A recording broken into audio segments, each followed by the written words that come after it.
నమస్కారం. City news కి స్వాగతం. ముందుగా ముఖ్యాంశాలు.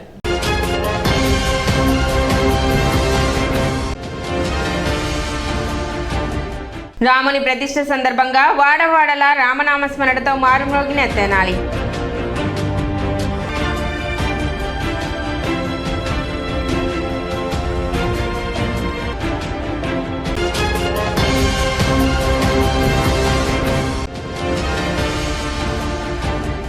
కొల్లిపర మండలంలో 11వ రోజు కొనసాగిన ఆలపాటి ప్రజా పాదయాత్ర.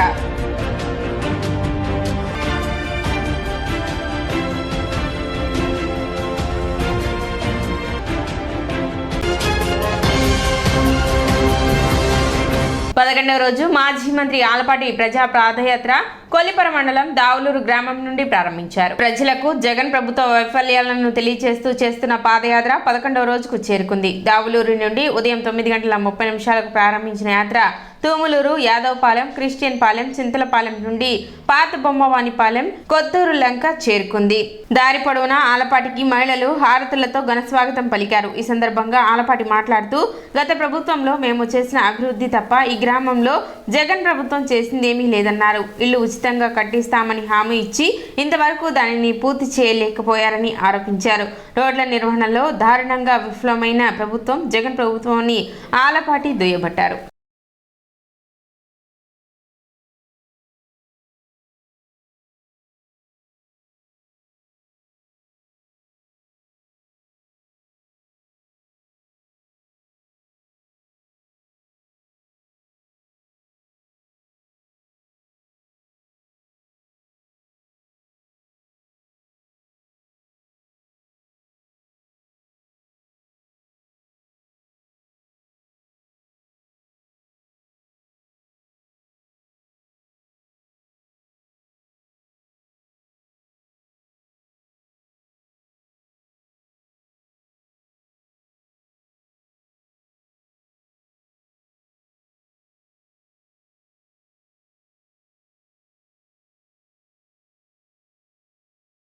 తెలుగుదేశం పార్టీ, జనసేన పొత్తు ఏర్పడినటువంటి నాయకత్వం,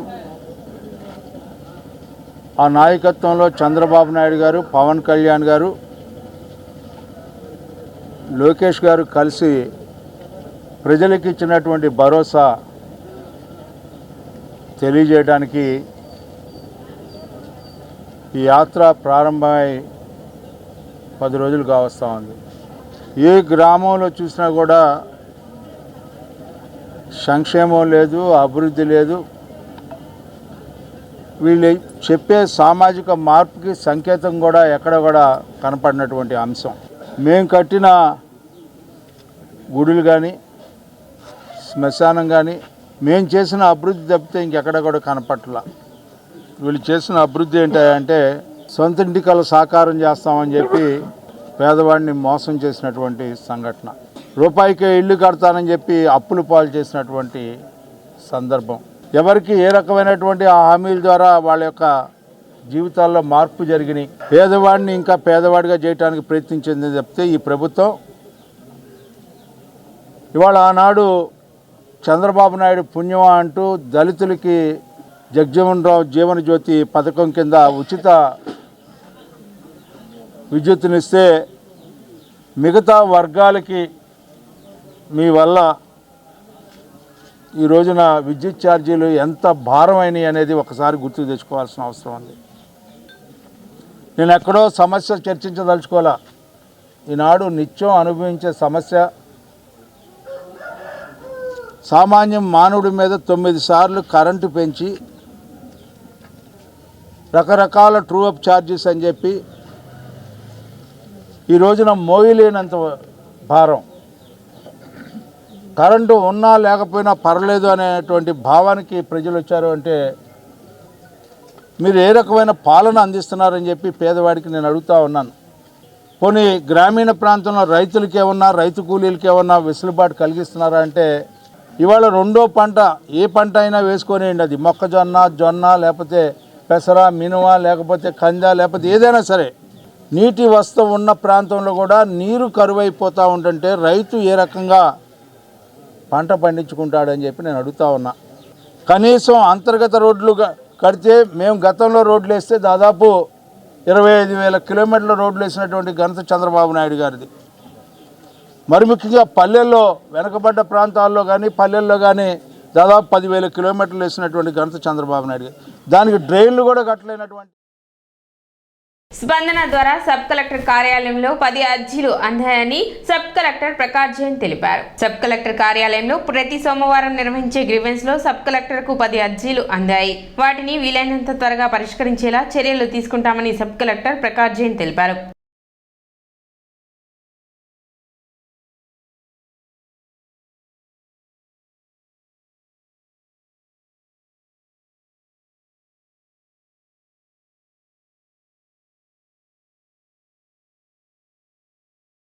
స్పందన ప్రోగ్రాంలో మన దగ్గర 10 కంప్లైంట్స్ వచ్చింది, 10 కంప్లైంట్స్ వచ్చింది. జనరల్గా ఇక్కడ ప్రాబ్లమ్స్ లేవు. Normally most of the work it is disposed in time in respective offices. కానీ కొన్ని complaints they keep coming, so we have taken a note of that.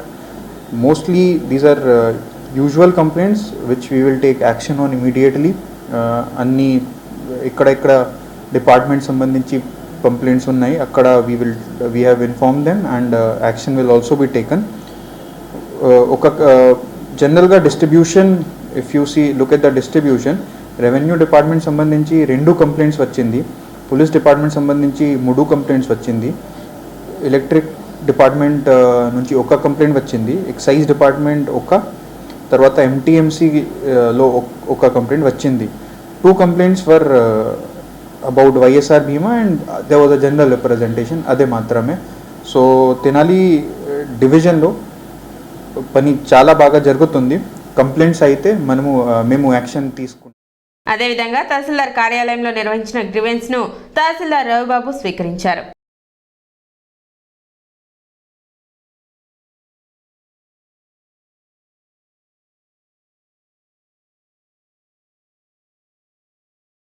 Tenali Aryavysya సంఘం మరియు అనుబంధ సంఘాల ఆధ్వర్యంలో రాముని ప్రాణప్రతిష్ఠ సందర్భంగా పట్టణంలో శోభాయాత్ర వైభవంగా నిర్వహించారు. మార్కెట్ సెంటర్లోని దొంగరాముని గుడి నుండి గంగానమ్మపేటలోని గాంధీ చౌక్ మీదుగా వాసవి దేవాలయం వరకు సంఘ సభ్యులు భక్తులు రాముని జెండాలతో భారీ శోభాయాత్ర నిర్వహించారు. రామనామ భజనలతో పట్టణంలోని పురవీధులు మారుమ్రోగాయి. అయోధ్యలో 500 ఏళ్ల తర్వాత మోదీ నేతృత్వంలో రాముల వారి గుడి కట్టడం అందరికీ గర్వకారణమని ఆర్యవైశ్య సంఘ ప్రతినిధులు తెలిపారు. డీజేలు, తప్పెట్లు, భజనలతో శోభాయాత్ర వైభవంగా జరిగింది.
గుంటూరు జిల్లా ఆర్యవైశ్య సంఘం, తెనాలి పట్టణ ఆర్యవైశ్య సంఘం, మహిళా సంఘం, మన అన్ని సంఘాలు కలిపి ఈ రోజున మన అయోధ్యలో రాముని ప్రాణప్రతిష్ఠ సందర్భంగా ఈ యొక్క కార్యక్రమాన్ని ఏర్పాటు చేశాము.